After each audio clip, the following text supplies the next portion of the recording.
गर्जा Maharashtra news सदैव आपल्यासोबत।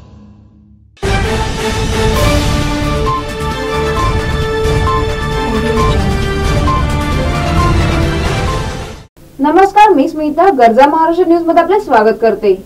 गर्जा महाराष्ट्राच्या प्रेक्षक वर्गांना स्वातंत्र्य दिनाच्या हार्दिक शुभेच्छा।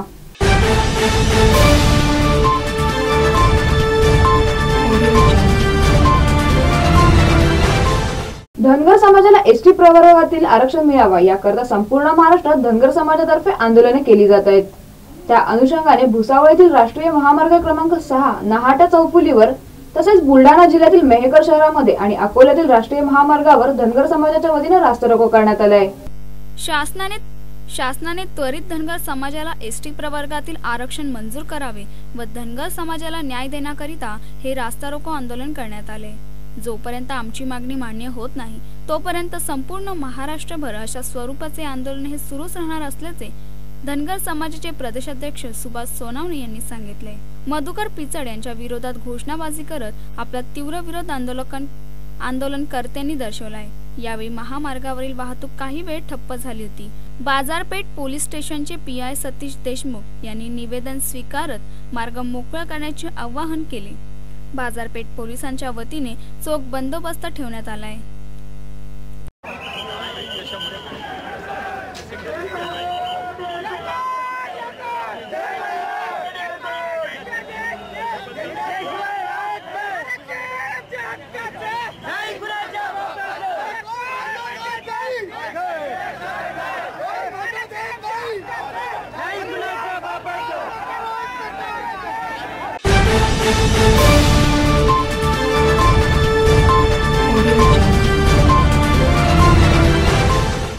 धनगर समाजाने अनुसूचित जमातीमध्ये आरक्षण मिळावे यासाठी राज्यभर मोर्चे काढले। त्यावर राज्य सरकारने तोडगा म्हणून धनगर समाजाचा समावेश तिसऱ्या सूचीत करण्याचा प्रस्ताव केंद्र शासनाकडे पाठवण्याच्या निर्णयाने धनगर समाज अजूनच पेटून उठलाय। संतप्त धनगर समाजाने आज अकोल्यातील राष्ट्रीय महामार्ग रास्ता रोको करून डफ व तुंतुने वाजवत जय मल्हार अशी घोषणा करत राज्य सरकारचा निषेध करून तब्बल 1 तास महामार्गावरील वाहतूक विस्कळीत केली आहे। धनगर समाज कृती समितीने मुख्यमंत्र्यांनी जाहीर केलेली तिसरी सूची आम्हाला चालणार नाही। धनगर समाजाला त्वरित आरक्षण जाहीर करावे आणि ते घेतल्याशिवाय आम्ही राहणार नाही हे सर्व राजकारण शरद पवार यांचं आहे। इतर मंत्री हे शरद पवार यांच्या इशाऱ्यावरून काम करत असल्याचा आरोप यावेळी धनगर समाज कृती समितीने केला आहे। आम्ही 2 महिन्यापासून आंदोलन, उपोषण, रस्ता रोको हे सर्व एसटीच्या आरक्षणासाठी करत आहोत आणि काल मुख्यमंत्री यांनी जाहीर केलं की तिसरी सूची हे करून आम्हाला चालणार नाही, आम्हाला आरक्षण आत्ताच पाहिजे आणि ते आम्ही घेतल्याशिवाय राहणार नाही। यांनी कोणताही पळवाटा काढल्या तरी ते आम्ही ऐकून घेणार नाही, कारण हे सगळं कारस्थान आणि हे सगळं राजकारण शरद पवार करत आहे। हे बाकी जे मंत्री बोलतात हे त्यांच्या इशाऱ्यावरून करत आहेत आणि खरं तर धनगर समाजाला वंचित ठेवणारे यांचं हे पाप आता खूप झालेलं आहे। निवडणुका जवळ आलेल्या आहेत आणि यांना समजून घेतलं पाहिजे की 1.5 कोटीचा धनगर समाज आहे आणि हा आता शांत बसणार नाही। रस्त्यावर उतरलेला आहे, यांना खुर्चीवर बसण्याचा अधिकार नाही आणि तो आम्ही ठेवणार नाही। येणाऱ्या सरकारला आम्ही इशारा देतो की धनगर समाज यांना न्याय दिल्याशिवाय तुम्हाला सुद्धा तिथं राहू देणार नाही।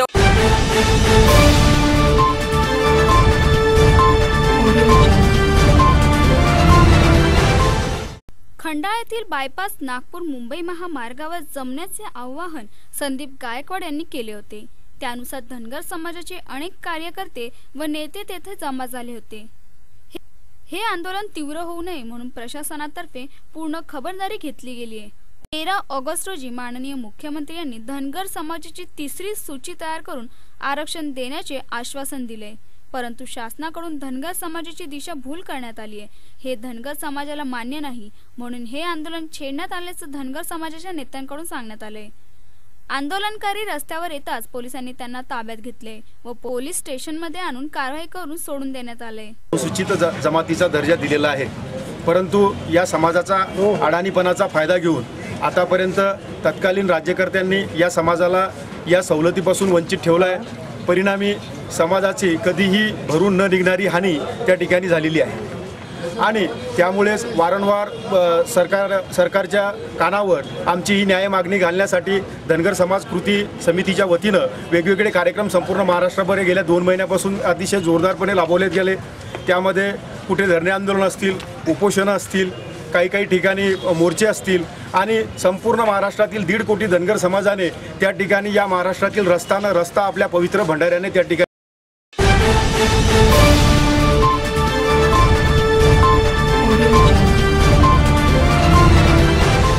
कोकणात जाणाऱ्या सर्व नागरिकांना खुश करत रेल्वे प्रशासनाने एसी डबल डेकर ही रेल्वे प्रवाशांसाठी सुरू केली आहे। या गाडीचे आरक्षण 13 ऑगस्ट 2014 पासून सुरू करण्यात आले। मात्र आरक्षणासाठी सरसावलेल्या प्रवाशांना धक्काच बसलाय। वातानुकूलित तृतीय श्रेणीच्या एका तिकिटासाठी त्यांना तब्बल 4000 रुपये मोजावे लागले। जसे विमानाचे तिकीट तारीख जवळ येते तशी तिकिटाची किंमत वाढत जाते, त्याचप्रमाणे या प्रीमियम गाडीचे तिकीट प्रवासाची तारीख जवळ येते तसतसे महाग होत जाते। गणपतीमध्ये अनेक मुंबईकर चाकरमानी आपल्या गावाला जातात। बरेच चाकरमानी हे कोकणात जात असतात। कोकण रेल्वे प्रवाशांना खुश करत त्यांचा प्रवास सुकर व्हावा म्हणून एसी डबल डेकर प्रीमियम गाडी ही सुरू केली। मात्र प्रवाशांना आरक्षणाच्या वेळेस प्रवाशांना धक्काच बसला। रेल्वेच्या संकेतस्थळावर एका तिकिटासाठी 1130 रुपये एवढा दर दिसत होता। मात्र प्रत्यक्षात आरक्षण करताना या तिकिटाची किंमत 3905 रुपये आकारण्यात आली। या तिकिटाचे आरक्षण रद्द करण्याची कोणतीही सोय संकेतस्थळावर नाही असे प्रवाशांकडून सांगण्यात आले। तसेच रेल्वेच्या बुकिंग कर्मचाऱ्यांशी संपर्क साधला असता प्रीमियम गाडीचे तिकीट अशा चढ्या दराने वाढते असे उत्तर त्यांना मिळाले। यामुळे प्रवासी अजूनच संतप्त झाले आहेत। प्रवाशांना लुटण्यासाठी ही प्रीमियम गाडी सुरू केली आहे का असा संतप्त सवाल प्रवासी करत आहेत। मी काल सकाळी 28 तारखेची ट्रेन जी पळते लोकमान्य तिलक टर्मिनस ते करमाळीपर्यंत, काल मी ह्या ट्रेनची बुकिंग करायला गेलो आणि जेव्हा मी ह्या ट्रेनची बुकिंग केली त्यावेळी मला ह्या तिकिटीचा दर 1120 रुपये दाखवत होता। म्हणून मी ते तिकीट बुक केली आणि त्यानंतर मी जेव्हा माझे पैसे जेव्हा अकाउंटमधून कट झाले तेव्हा मला हा तिकिटीचा दर 3900 रुपये पडला आणि जेव्हा अगोदर मी जेव्हा बुक करत होतो तेव्हा हा तिकिटीचा दर 1100। त्यामुळे मला हे पैसे खूप वाटले आणि जेव्हा मी IRCTCच्या अधिकाऱ्यांना फोन लावून विचारलं तेव्हा ते लोक काय बोलले, ह्या तिकिटीचा 1 पण रुपया रिफंड होत नाही, म्हणजे ही तिकीट ना तुम्ही कॅन्सल करू शकत ना कोणावर ट्रान्सफर करू शकत। आणि ह्या तिकिटीचा ID प्रूफ पण ह्या लोकांनी घेतलाय, माझा पॅन कार्ड नंबरही घेतलाय। त्यामुळे माझ्या जी तिकीट मला 1200 रुपयाला पडते ती तिकीट मला 3900 रुपयाला पडली।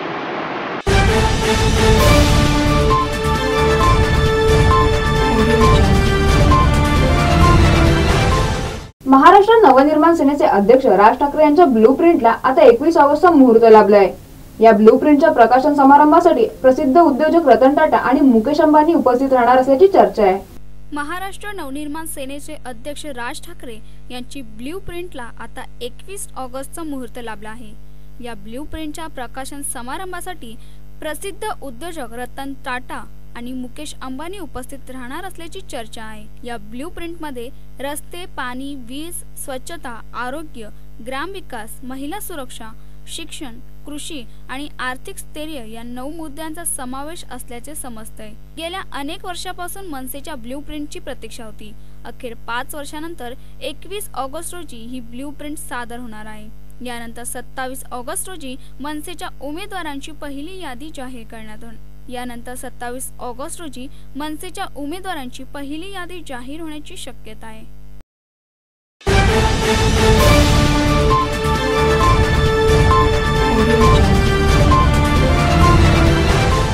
अवैध वाळू उपसा करणाऱ्या वाहनाला अडकाव केला म्हणून सांगली जिल्ह्यातील आटपाडी तालुक्यातील ग्रामस्थ काशीनाथ कदम यांना राष्ट्रवादी काँग्रेसचे तालुका अध्यक्ष तानाजी पाटील यांनी मारहाण केल्याची घटना समोर आली आहे। सांगली जिल्ह्यातील आटपाडी तालुक्यामधील कौटोली गावाच्या हद्दीतून मान नदी जाते। या नदीमधून होणारा अवैध वाळू उपसा रोखण्याच्या संदर्भात गावातील ग्रामसभेत निर्णय झालेत। त्यानुसार ग्रामस्थ दिवस रात्र जागत पहारा देऊन वाळू तस्करी रोखण्याचा प्रयत्न करतात। आज दुपारी 3 वाजण्याच्या सुमारास नदी पात्रामध्ये एक ट्रॅक्टर वाळू भरत असलेला काशीनाथ कदम यांच्या निदर्शनास आले।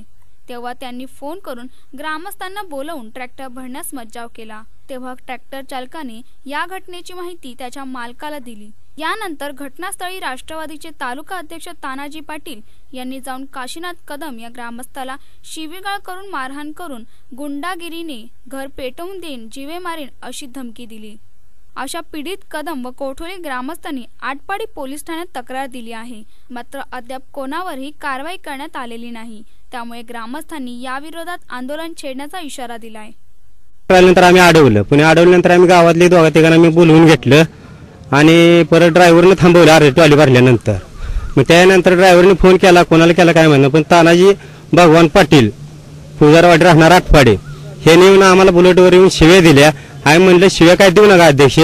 शिव्या दिल्यानंतर त्यांनी लगेच मला मारायला चालू केलं। म्हणलं आम्हाला काय मारू नका म्हणलं, मारलं, माझं ऑपरेशन झालं तरी देखील तुम्हाला मला मारलेला आहे आणि माझ्या आता पोटात दुखते। ऑपरेशन माझं हरण्याचं आणि अपेंडिक्स झालेला आहे 19 तारखेला, तरी देखील मारले आणि आम्ही आता येऊन इथे कंप्लेंट दिलेली आहे। आणि तरी देखील तुम्हाला सांगतो अजून पुणे वरनं धमकी दिली मला मारून, जीव मारण्याची धमकी देईन, घर पेटवून देईन असं तुम्हाला धमकी देऊन आम्हाला गेले जातं हे करून ट्रॅक्टर घेऊन स्वतः ते। आम्ही गेले अनेक वर्ष वाळू उपसण्याच्या प्रक्रियेच्या संदर्भामध्ये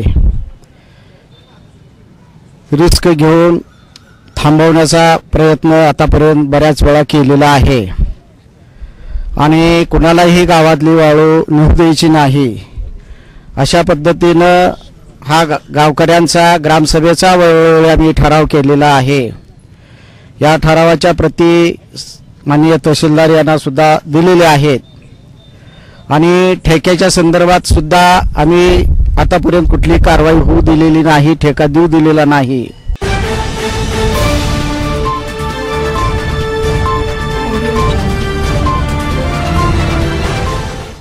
देशातील वाढत्या महागाईचा परिणाम फळ आणि भाज्यांवरही दिसून येतोय। देशात टोमॅटोच्या वाढत्या किमतींमुळे शेजारील देश नेपाळने सहकार्य करण्याचे ठरवले। नेपाळने म्हटले की त्यांच्याकडून भारत टोमॅटोची आयात करू शकतो। एका संमेलनाच्या वेळी नेपाळचे कृषी विकास मंत्री हरिप्रसाद पराजुले यांनी म्हटले आहे की नेपाळच्या मध्य पर्वतीय प्रदेशात जून ते नोव्हेंबर या काळात टोमॅटोचे पीक मोठ्या प्रमाणात घेतले जाते। यामुळे भारताला आवश्यक असलेल्या टोमॅटोची निर्यात नेपाळ करू शकतो। काही दिवसांपूर्वीच टोमॅटोच्या किमती 80 रुपये प्रति किलोवर पोहोचली होती। यामुळे अशा परिस्थितीत भारताला मदत नेपाळ करू शकतो। हरिप्रसाद पराजुले म्हणाले की किरकोळ स्वरूपात टोमॅटो 20 रुपये प्रति किलोपेक्षा कमी दराने खरेदी केला जाऊ शकतो। दोन्ही देशांमध्ये दळणवळणाची सुविधा योग्यरित्या सुरू आहे।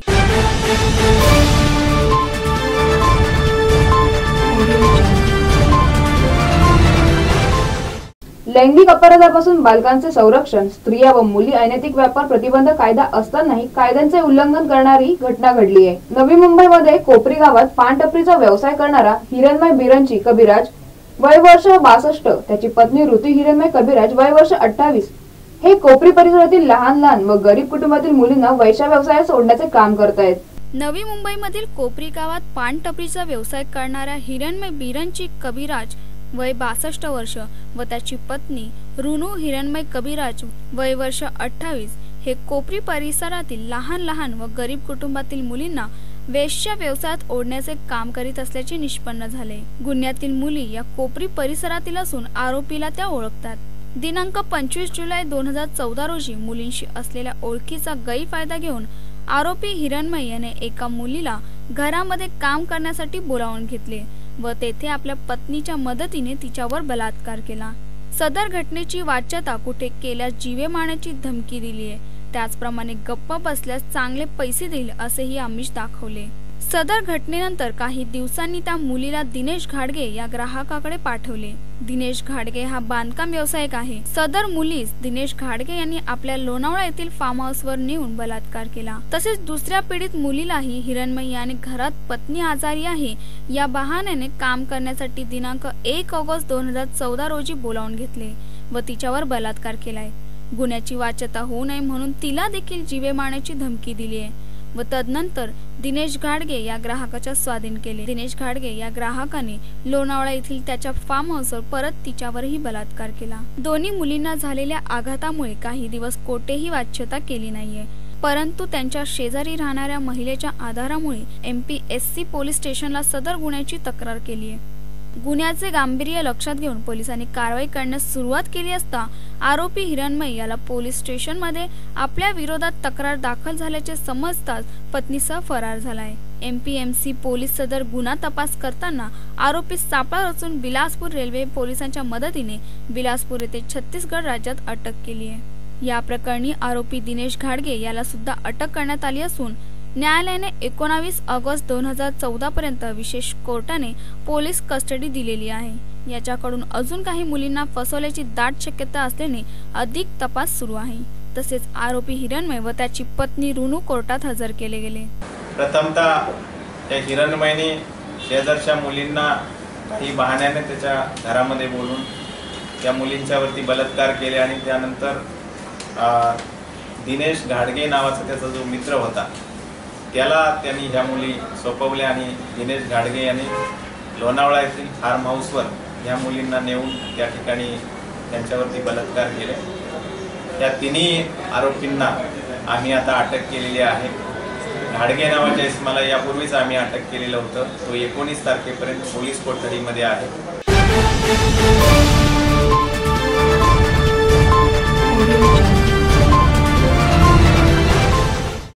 महाराष्ट्र न्यूज सदैव आपल्यासोबत।